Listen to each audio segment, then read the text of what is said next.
Hello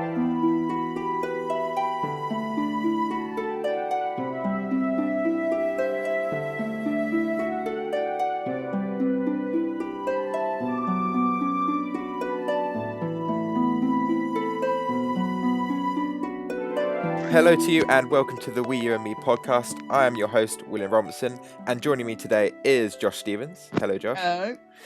Demel's Award is not here today because she's disappeared somewhere, but I'm sure she's busy. This podcast is going to be a little bit different in tone because obviously last Sunday, I believe, the news arraigned... Saturday, I think. Saturday, it was Sunday morning, I think, that I read it. But that Satoru Iwata, president of Nintendo, sadly passed away due to... Well, Nintendo said a bile duct growth, which we understand to be some sort of stomach cancer. He actually passed away on 11th of July, it turns out, at 55 years old, which is obviously, way too young. Satoru Iwata was pretty inspirational to many people. He started out as a programmer before becoming a businessman, if you will, unlike, like Peter Moore and stuff of Xbox. But obviously, we don't want to be too downbeat on the podcast. We're going to try and celebrate him, but before we do that, we want to pay our respects with a minute of silence, which we hope you will join us for. Thank you.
Thank you. Right, so let's get into celebrating Satoru Iwata. He started as a programmer, rather than coming from the business side, as I mentioned.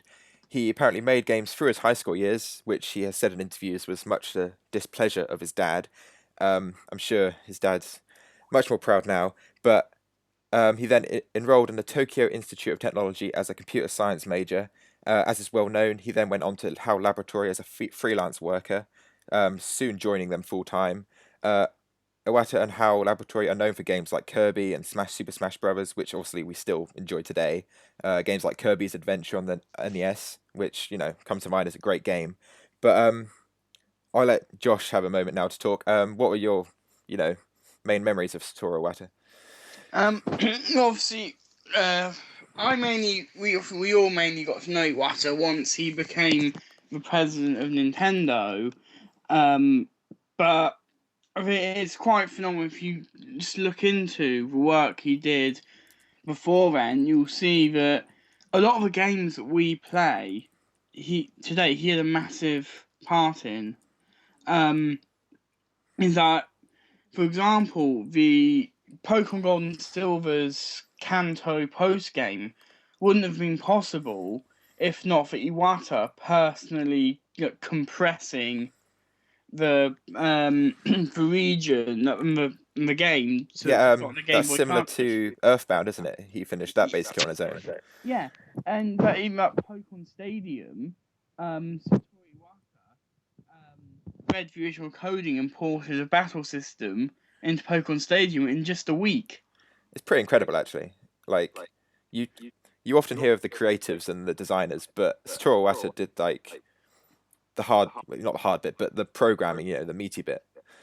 Yeah. So obviously one of the earliest games that's been attributed to him was Balloon Fight, which is why I think when the news broke, from the early hours of Monday morning when the news broke, the Miiverse community for Balloon Fight was swamped with tributes. I think in general the social media reaction was pretty good, actually. Like the fan art and all of that was just incredible. Yeah, I mean, A part of me wonders, would the internet have responded to the death of any other CEO I in the don't same way? know if they would have as positively. No. I think that is partly to do with the way that Satoru Iwata presented himself to the public. Yeah, I mean, he was the gamer that became a businessman, as I said. Like, obviously, I mean, you're seeing that more with Sony and Microsoft, I think. Like, Phil Spencer and Yoshida, they're both becoming more personalities for those companies. Like, obviously, Yeah. Yoshida's in, I think, not Shovel Knight, Gears of War or something, God of War, something I like don't know. that. But I mean, I heard of that. there's some indie game that you can put, but I think it's a big part of when I think Nintendo as a whole have created this culture where their top people, Iwata, Miyamoto, Reggie, they're almost as much characters as Mario is now. Yeah, like you saw that this year. I mean, the puppet trio, Yeah. they they were kind of the highlight of the direct. Oh yeah, they were, and I think it's because we see them a lot as well during Nintendo Directs. We see Definitely. them. They talk to us um on a sorry. They talk to us at a Often, yeah. near constant scale. Um, Well, they're the ones that present the games. Like you yeah, see Satoru Iwata, and then you see the new Zelda game, the new Mario game, and he's yeah. So like, yeah, did you they're enjoy the ones that? who I'm present excited. the information to us, and it's on a regular basis. Um, like every couple of months or so in a direct.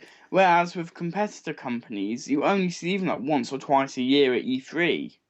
Yeah, I think what's also quite incredible is just like how he started at the bottom, if you will, and then like worked his way up. Because obviously he started as programmer, but he was Nintendo company president in 1993, became president in 2002, which is just before the Wii and the DS made was like explosion for Nintendo, and then CEO of Nintendo of America Yeah, in I think 2014. one thing that I think made Satoru Iwata a lot very memorable as well is he was the first president of Nintendo who didn't have any direct Yeah, relation to the company's founder, that's quite incredible which actually. Yeah. in Japan is a big thing. Do you think that's going to Because continue, like for the I next one? think it will. But like his predecessor, Hiroshi Yamauchi, Yeah, was a grandson of the founder. And in Japan, they like to keep things in the family if they can, yeah, definitely. which is why there's a I can't remember where I maybe heard it, but in Japan, apparently the rate of adults being adopted is just as high, if not higher, than children being adopted. Wow, really? I did not know that. Yeah, because you'll get business owners if they don't have a successor or an ideal successor. In other words, if their kids are crap at their jobs, they will adopt an adult so they become part of a family to inherit to take over a company.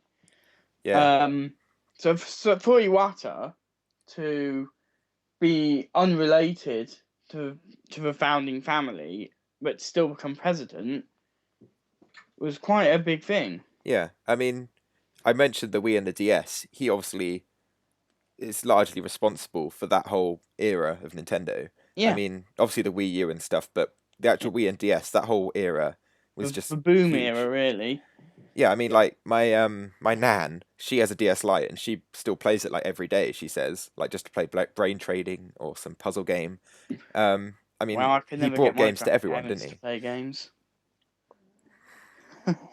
Yeah, he um. just brought games to everyone rather than Oh just yeah, gamers. yeah.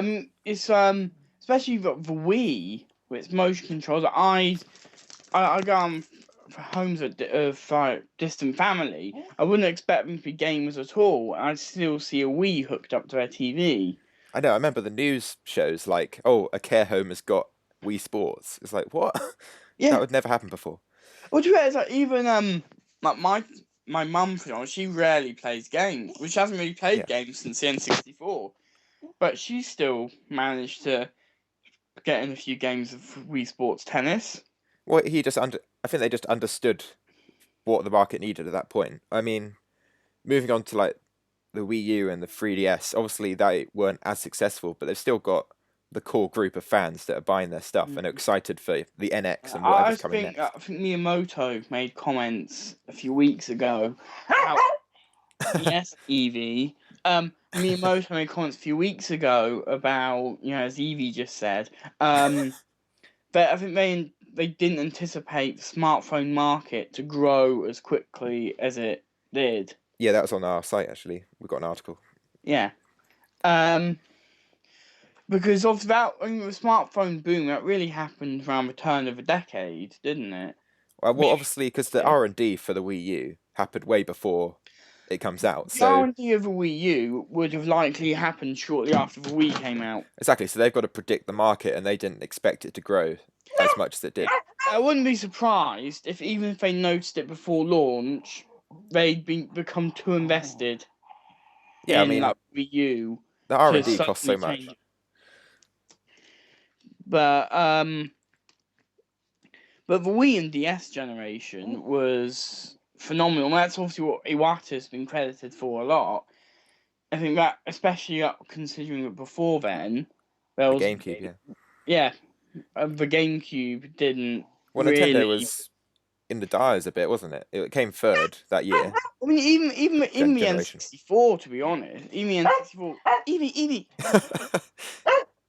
Well, we've got our third. Eevee really wants to say something, I think.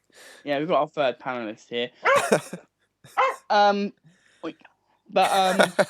Yeah, because the PlayStation, they demolished the N64.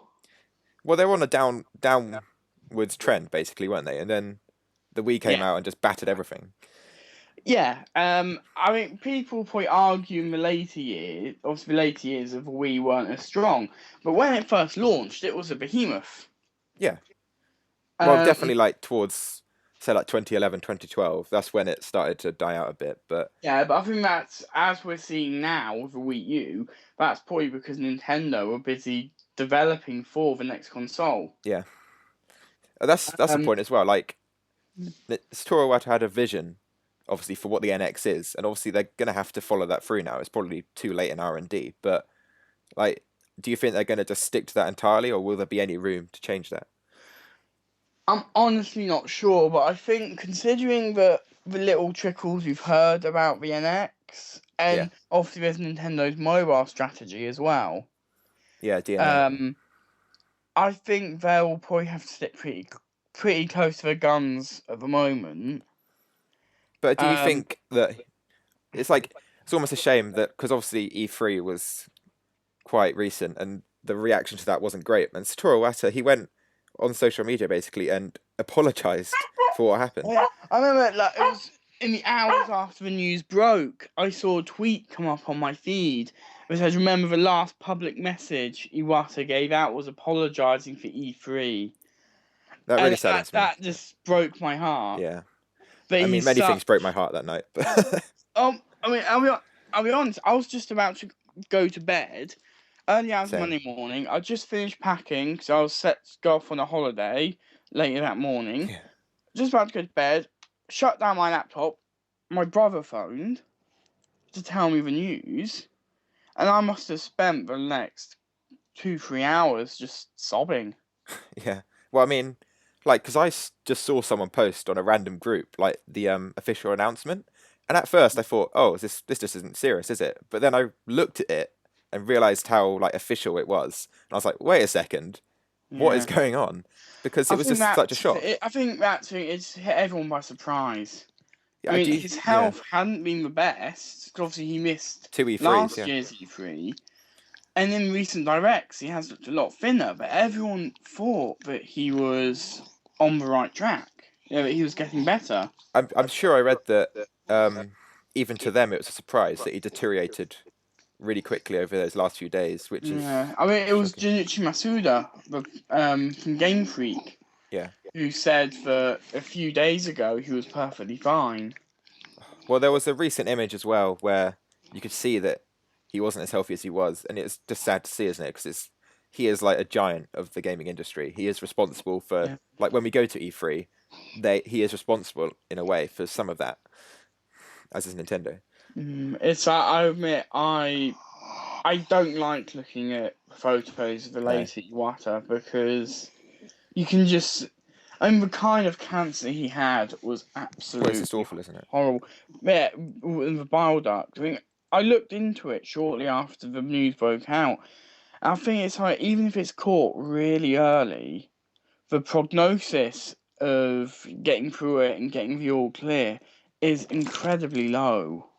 Yeah, I think So it was 30% or something like that. I I think read. I remember reading it lower, but even Oh, then, that's ridiculously low. yeah. Well, obviously, we want to talk positively as well, and like the games like Animal Crossing and Super Smash Bros. And Kirby that you're responsible for are Yeah, great. But recent memories of Satoru Iwata, obviously the Nintendo Directs, he has been presenting them. He has been the face of Nintendo. yeah. If you had like Um, a particular highlight, that's one thing I love is obviously when the news first broke, and people sharing some more fun images, like the classic one of him staring at a bunch of bananas, bananas. and like him and Miyamoto as Luigi with the Hoover, that was just Yes. classic. I also Um, remember the that one where there was like thousands of Luigis. yeah. It was unique. It was brilliant. One image I still have saved on my laptop, which I look at every now and again, is there was a Nintendo Direct where he was giving a presentation on New Love Plus, and there's a photo. It was this picture I have is of the game's augmented reality mode, and it's Iwata sat on a sofa with like the in-game like, the girl from New Love Plus sat next to him. See, And I only thought, Nintendo would do this. yeah, I mean, what other president would do that? Especially for a game like New Love Plus.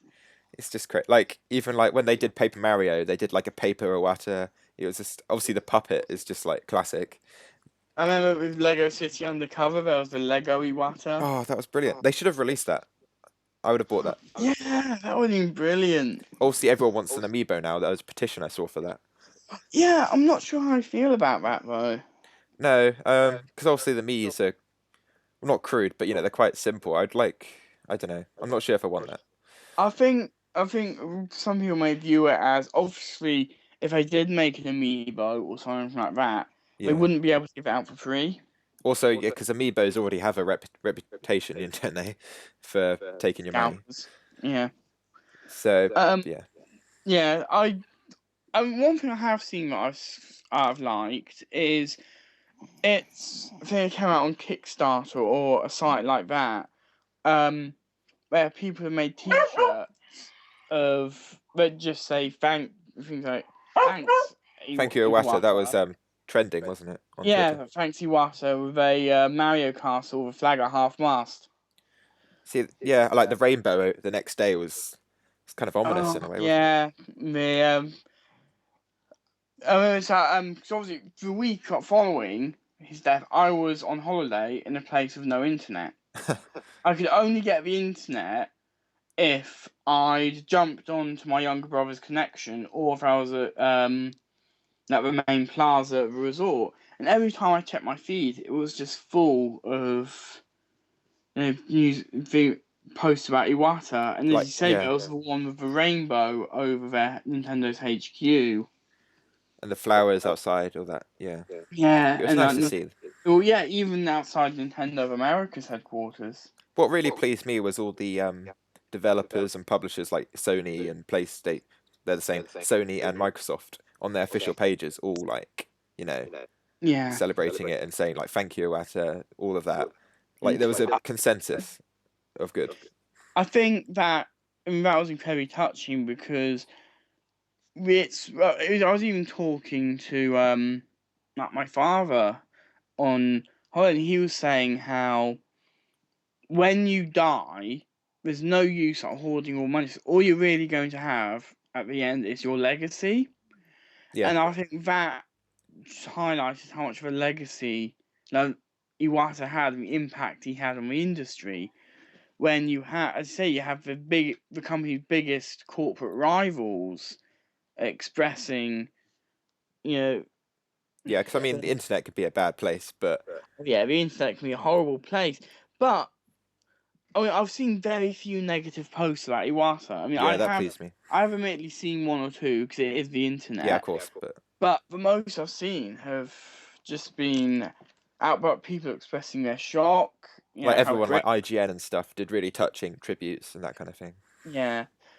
Like, Yeah. obviously, you're listening to this podcast now, but go and check out Nintendo Voice Chat. They did a really nice tribute episode as well over at IGN. But you know, it's overall. Where do you think this leaves Nintendo going forward?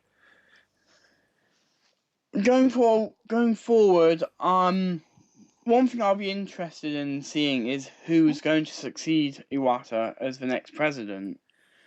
Yeah, Because I know lots of places have been speculating about Miyamoto taking over, but I don't think he will. I think he's more of the creative than the Yeah, I mean, businessman. I wouldn't want him to What because about Reggie? Because he's definitely the business face. I think Nintendo, being a Japanese company, they'll want Yeah, someone Japanese. yeah, that's true. Also, Um, Reggie, you're too bad at Smash Brothers. yeah, he's terrible at Smash Brothers, and I also think that especially after E3, the Reggie love is wearing off. Yeah, but that was just this E3. I mean, going back to Iwata, one of my favorite moments was last E3 when we had all the serious conferences, and then Nintendo started, and Reggie and Iwata had that amazing fight, and I was just sitting there like, this is the best. Like, no one else does it like this. That Yeah. E3 Direct was amazing. That's the Nintendo felt like a family. I Yeah, think that's why Iwata's passing has affected so many people. well, he's a big part of our childhoods. Well, yeah. But moving forward, I think Miyamoto in the past has said he doesn't want to. I don't think he will because, as you say, he's better sticking to more creative stuff. Yeah. But at the moment, obviously, until a formal president is decided, he's handing the reins alongside Genyo Takeda.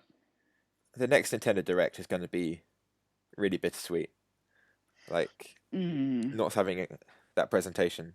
They have to keep doing the directly to you though. Yeah, Keep well, that to be going. fair, I mean, even after Iwata first did it, everyone's kind of adopted it since. I mean, it's more of a direct thing than an Iwata thing now.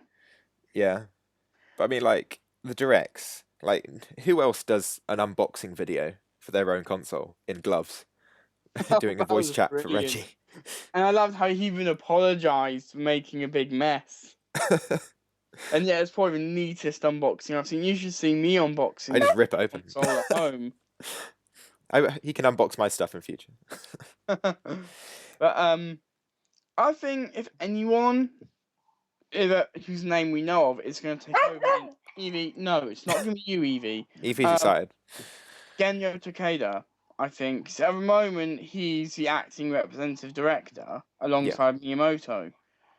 But while Miyamoto's been more involved in the software, Takeda's been involved in the hardware. Yeah, that makes sense. So I think moving forward, I mean, and he has the same background as Iwata, basically. He started off programming. Yeah. I mean, I think Punch Out is one of his most notable creations. I think, if I had to put money on anyone becoming the next president, it would be him.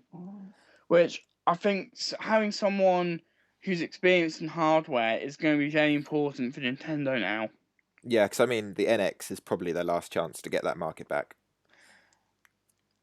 I'd say, yeah, but I wouldn't say it'll be their last chance, but the NX is going to be very important. Yeah. And they're going to want to, obviously later this year, but Nintendo are going to be launching their first mobile games. Well, it's rumoured the NX is going to launch next year, so... Yeah, I remember reading rumours that the NX is expected... I think there was some rumours that suggesting it could even be out this time next year.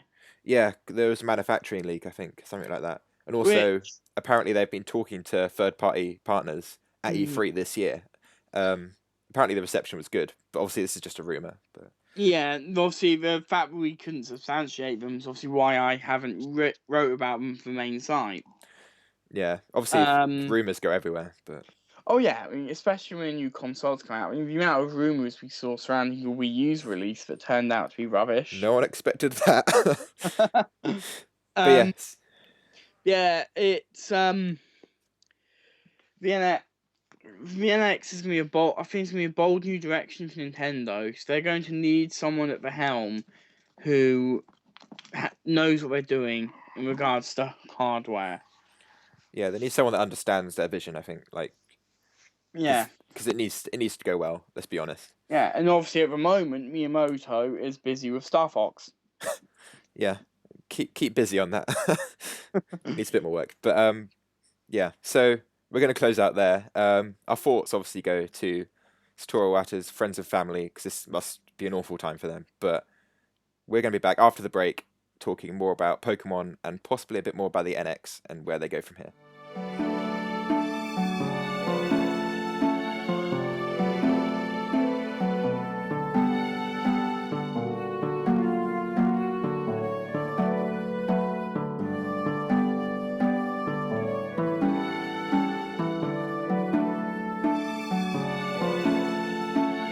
And welcome back.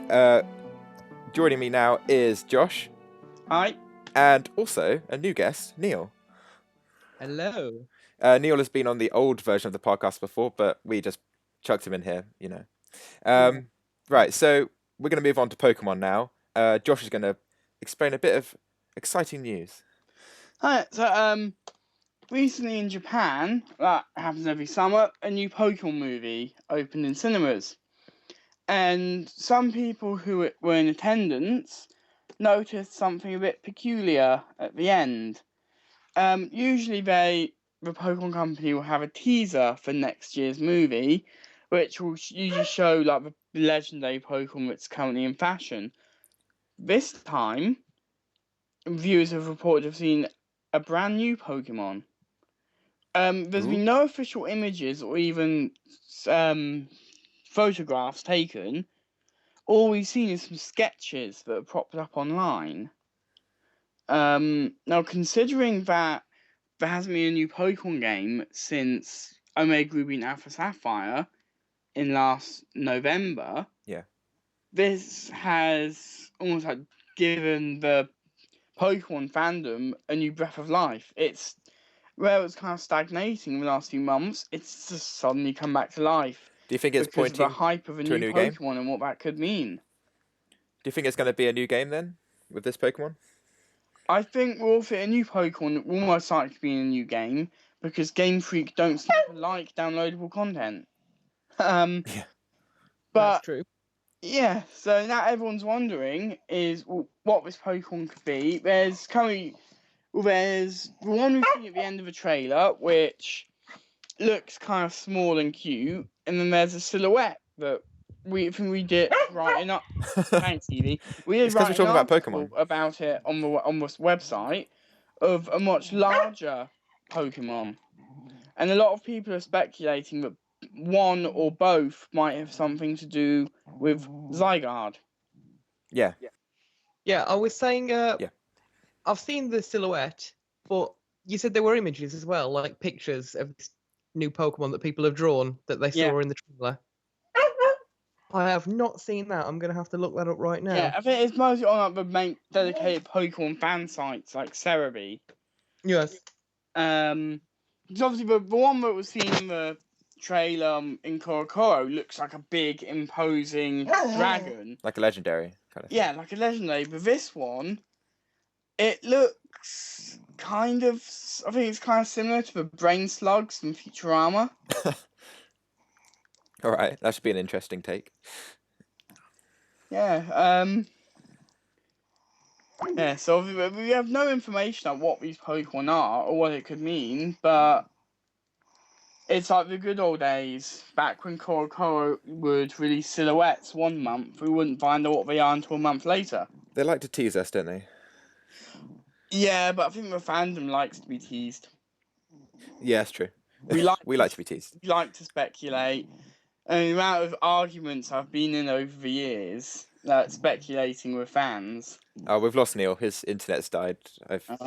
You've let me down, Neil. I'm ashamed. I'm ashamed. Rest in peace, Neil. Eevee can replace him. Right. Yeah. Obviously, we got no Pokemon game this year, so Yeah. Well, yeah. I think we might see one be announced later down the line. But in terms of release, the most we have is Super Mystery Dungeon, which is coming out in Japan and America this year. but that's a spin-off, isn't it? So Yeah, that's they've got to be working on not a main something. Game Freak title. I mean, is it going to be NX or something? Who knows? Knowing Game Freak, I think the next game will probably be for 3DS. Yeah, because they were late with DS as well. Yeah, I think with it depends on the title the NX is at first, because we still don't know. We have no idea what it is. And Game Freak, they like to, if it's going to be a continuation of Generation 5, it will definitely be on, Generation 6. It will still be on the Nintendo 3DS, because Game Freak like to save new consoles for new generations. Yeah, that's true. Which was why that when Black 2, White 2 were announced, and everyone was like, why weren't these on the 3DS? That's what Game Freak said. We saved the new systems for new generations. It also kept the DS going a little bit, didn't it? Yeah. The DS had a long lifespan, and they kept it going further with. When Pokemon Black and White were launched in Japan 6 months before 3DS. Yeah, it was really close. I remember. Yeah, I mean internationally, I think Black and White only came out like 2-3 weeks before. Yeah, definitely here. It was like March. The 3DS came out, and it wasn't far off. Yeah, I think Black and White were. I think they were early March in Europe and America. The 3DS was late March, I think. Yeah, so it was. There was very little time gap. So everyone's wondering like, what could the new games be? Could the new Pokemon actually be new species? It couldn't just be a new form of a Pokemon. A new species would indicate a new generation. But Eevee's going crazy. But a new form is probably most likely. A problem with Pokemon is how formulaic some of the releases can be. Definitely recently. I think Eevee's trying to tell us that the silhouette is her. Or him. It's better to stay pessimistic and be surprised. Yeah, I think that's the general theme of Pokemon. Yeah. I personally, at the moment, I think that they probably are connected to Zygarde. Yeah. In some way, and I'd expect probably a new game to be announced later this year, and then released like next year, in some point. first or second quarter of next year. Also, early on, you think? I think so, because when does the movie come out again? The latest Pokemon movies always come out in July. Okay. Oh, so this one's just come out. Yeah, this new movie, which focuses on Hooper, the new mythical Pokemon. There's still epic. one more mythical Pokemon from X and Y that has yet to be unveiled. Could it just be that then? No, we've seen what with the new Pokemon yet to be unveiled. We know what it looks like because people always happens when a new Pokemon generation comes out. People hack into the games and data mine them. It happens with everything now, doesn't it? Yeah, so we've seen. For people who don't want to spoil, I won't mention the name of this third Pokemon, but it's likely that it will be the star of next year's movie, alongside whatever this new Pokemon is. Tangent point. What number film are we on now? Ooh, that's a question. Off the top of my head, I think we're on the 18th. Wow. Yeah, there's been that many. I think I started stopping around 4 forever. But I watched the movies up until I think the black and white movies, because but then the last few were just terrible. Oh, well, that's not good. I remember watching the first movie in a cinema. That was an event. I still remember bugging Mum as a kid to take me to see Pokémon movie 2000 in the cinema on the first week, so I could get the Ancient Mew. Oh yeah, I've got that somewhere. Hopefully it's worth something. But yeah, so next year's movie will likely feature this new mythical Pokemon and the new Pokemon that we've seen teased recently. So with that could go either way with what console the next games are for. Because the Pokemon Company do like to use the movies as a platform to tease what's coming next. Yeah. So like the 8th movie, for example, Lucario and the Mystery of Mew, that was at an era where... Oh, that was Manaphy, wasn't it? Lucario. Yeah. I mean, didn't it Manaphy tease was one Manaphy in one of those? I seem to remember it. Was in the 9th movie. Lucario, with Lucario's movie, we were still of the Game Boy Advance generation, the 3rd generation, but Diamond and Pearl were just starting to be teased. Yeah, I do remember that because the movies were teasing all sorts, weren't they? Yeah, so we had so the movie was set in the Kanto region because in the anime that's where Ash and everyone was traveling to promote Violet and Leaf Green. Yeah. But it featured Lucario and a few other Generation 4 Pokemon to tease people. What gets people excited? Yeah, it's to get people excited about what's coming next. Which I think Pokemon does especially need now. I think in the past, it was just viewed as a formality. Because obviously we find out all these Pokemon anyway, because they get data mined and whatever. Unfortunately. But now, I think a lot of us were saying in the last podcast that we think Pokemon needs to take a break. Well, it needs a reboot of some sort, I think. I think the next games they need... If the next game turns out to just be an extension of the current generation, and it's like a Pokemon Z or something, I'll be very disappointed. That's what I expect, but I don't want. I don't think it will be, though, because they've taken a year off. Well, the Pokemon franchise tends to take years off. If anything, I was surprised that Omega Ruby and Alpha Sapphire came as quick as they did. Well, it's because it was selling 3DSs, I think. Usually it's the year after, like usually if Game Freak start a new generation, the following years when they take their break. Yeah. So I think this time it's just swapped around. Do you think we're going to get the Z then? Just the 3rd version? I will...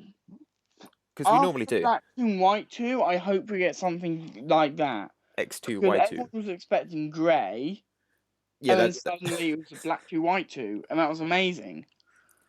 Yeah, the story. I remember the story of those games. Just great. The whole Team Plasma story was phenomenal, which is why I found X and Y to be quite disappointing in comparison. Well, I think they took a step back in the story terms. Like, they went back to the old template. Oh yeah, Team Flare were rubbish. Yeah. So they need to just... Like, the graphics engine and everything was great, but it was still 8 gyms. It was still the really Team Rocket-y kind of team. And then it's just the same formula. You want something different. At least with Team Plasma, there was the focus on N. Yeah. I mean, that was what made it, really. I mean, it's people still remember that Good Smile Company announced the other day that they will be, in this November, they'll really be releasing a Nendoroid figure of N. And the whole fandom was going... A Nendoroid is like a style of chibi a chibi cute figure, usually used for like anime characters and stuff like that. You've got some, haven't you? I believe. Yeah, I've got some from the Nisekoi anime. Nice. And they look really cute. Pokemon's had a few. There was one of Red that was released a while ago. That's the only way you can get a Red Nendoroid now is paying silly money on eBay. Oh damn. Yeah, there was one of Cynthia that suffered a similar fate, and N. See, yeah, so it must be a pretty popular character for that. Oh yeah. With the Nendoroid line, the Good Smile Company have been really, really selective with picking the most iconic characters. And I think that's one of the biggest problems I've had with with X and Y, is none of the characters are memorable at all. Yeah, I to can't me. remember any of them. Sorry. I mean, I could, if I was Except asked now, I Lysander, could yeah. reel off the names of all 8 gym leaders of just about every other game. Don't ask me to do it for X and Y. Yes, I said X and Y. They were just so forgettable. Yeah. Whereas with Black and White, for example, they all had like, developed personalities. We had more presence in the story. I think we could go on and on about how we want Pokemon to develop, but I think if we want to get more in depth on that, we're going to save that for another episode. Yeah. Because we could just go on forever otherwise. Especially me, I could go on for hours. Exactly. Josh is the Pokemon guy, as he proved last year when we stopped at EGX and he destroyed me. I've got Smash Brothers, it's fine. But we're going to cut the podcast a bit short there. Obviously, there's only the 2 of us this week, but sorry about that. Demelza should be back next week. Hopefully, she exists then. And we've lost Neil in the void somewhere. Obviously, we said we were going to talk about the NX this week. Obviously, there was bigger news. So we're going to save that for next week. We're going to talk about what we want from the NX, what we want it to be. But so until then, anything else you want to say, Josh? I think we've just about covered it, although I've imagined the next few weeks the Pokemon hype is going to increase and increase. I mean, who knows what we might know by the time we record the next podcast. So obviously, let us know what you want to see. Yeah, be sure to let us know on our social media, Facebook and Twitter. Leave us comments. The audio's being cleaned up now. Obviously, we've got Eevee doing her best to gatecrash the podcast, but that's all fine. Yeah, she's a party girl. But yeah, this is going to be on SoundCloud and YouTube. We're working on getting it onto iTunes. That will come in time. But lastly, just Twitter handles. I am at WCRobinson2, and you, Josh? I'm at Joshua. And Demelza, who is not here today, is at Reporter Dem. Thank you for joining us this week, and we'll be back hopefully next week.